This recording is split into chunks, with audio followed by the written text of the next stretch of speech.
Hey guys, welcome back. So in this video I'm going to show you how to enable audio in Sharex screen recording. So we will need Ffmpeg setup. So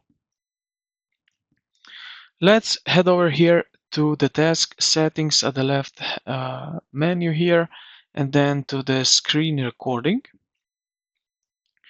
Now here we will select at the top here screen recording options, just like that.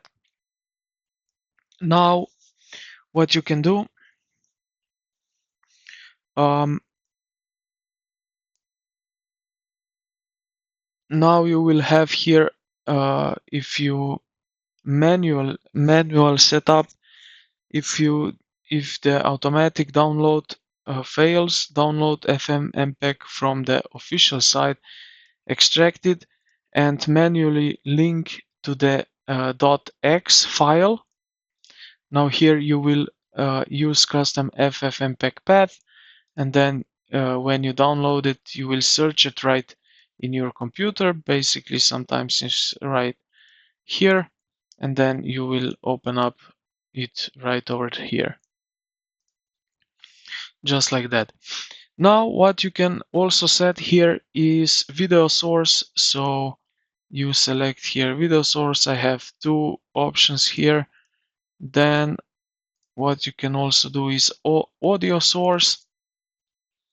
Now here in this drop down menu, you will find, just a moment,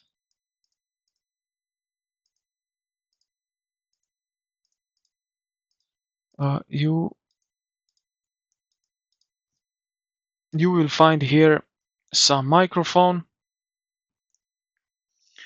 from the list to record your voice. If you want to record internal computer sound, look for virtual audio capture. Then what you can do is also, if you don't see everything, you can install recorder devices. So if you click on that, you will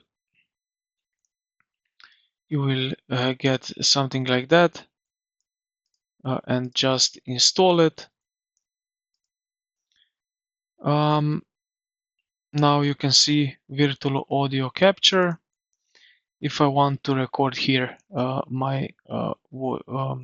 in the computer. Now video encoder, you will also set this how you like it. You have a bunch of options, and also audio encoder right here. Then you also have here some presets, and this is basically pretty much it what you can do when you want to set up screen recording options and enable audio in this Sharex screen recording. So I hope this video helped you out. If you did, consider to like the video and subscribe to the channel. Thank you for watching, and I will see you in the